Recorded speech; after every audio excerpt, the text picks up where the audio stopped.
Sa huling bahagi ng espesyal na serye na Saksi, ilang araw bago ang State of the Nation Address o SONA ni Pangulo Aquino, tungay natin ang isang pamilya na nababalot daw ng takot at pangamba pagkagat ng dilim. Nakatahi sa kanilang kwentong problema ng bansa sa kalusugan, pabahay at krimen.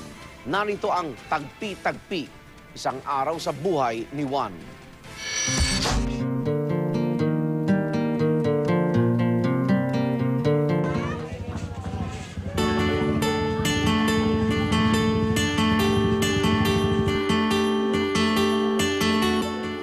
Ako po si Florida Sailanon. Ako po si Jenny Sailanon. Dito kami natutulog sa ilalim ng luna. Malapit sa kanal.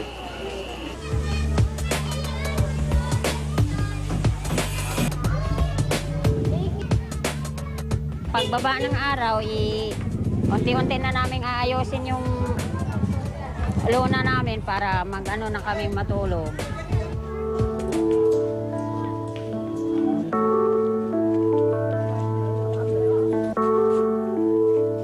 Kanina, wala kami pambiling bigas. Yun, bininda ko yung mga kalakal. Nanghihiram ako ng para makabili kami ng ulam.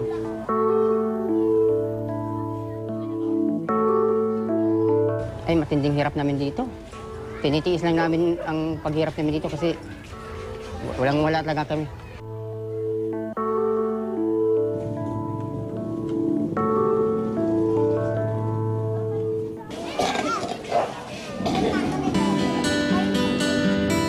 Hindi ko nga malaman kung anong sakit ko kasi minsan nagdodora ako ng yung lima ko may halong dugo. Kaya yun, hindi ko malaman kung anong sakit ko kasi hindi ako nagpa-check up ng doktor. Ang mayaman, kaya niyang makukuha ng napakagandang mga serbisyong pangkalusugan, samantalang ang mga mahihirap, nagsisiksikan sa ilang pampublikong hospital at hirap na hirap sila kung umabot man sila sa hospital. Dito po kami nag-aaral. Ang ilaw namin, posting yun. Mahirap po kasi madilim na halos di ko makita ang sinusunod. Kaya namamali-mali.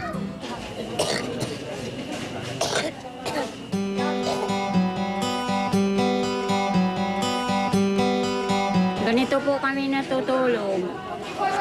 Yung anak kong dalawa nandito, tatlo kami nandito sa semento. Hindi lang paa. Masakit na yung paa, pati likod. Hindi kami nakahiga ng maayos. Minsan, nasakit kasi, yung tinutulog lang ng bangka. Tapos maraming lamok. Parang pinagdiripan kami ng lamok. Magtayo ng programang pabahay sa loob ng syudad. I-designate na itong lugar na ito ay para doon sa pabahay. Maging ano man yan, tenement man yan o row house, at hindi siya negosyong pabahay.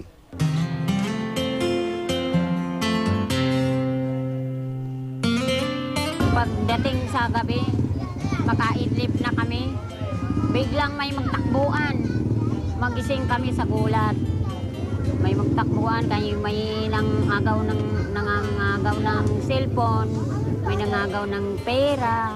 Walang mga batayang serbisyo. Kaya ang tendency, kung hindi man umahantong doon sa pagkamatay, napipilitan gumawa ng mga anti-social na gawain, may tawid lamang yung kanilang pang-araw-araw.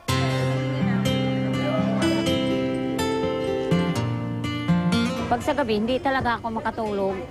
Kaya yan talagang iniisip ko. Ang daming maghalo-halo sa isip ko. Sa gabi pa lang, iisipin mo na yung anong ipapaalmusal mo sa mga bata. Yun ang minsan nasakit sa ulo.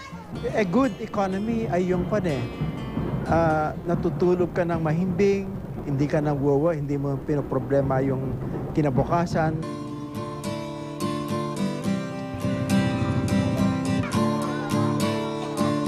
Kahit sa panaginip man lang, sana magkakaroon po kami ng tirahan. Magkatotoo rin sana.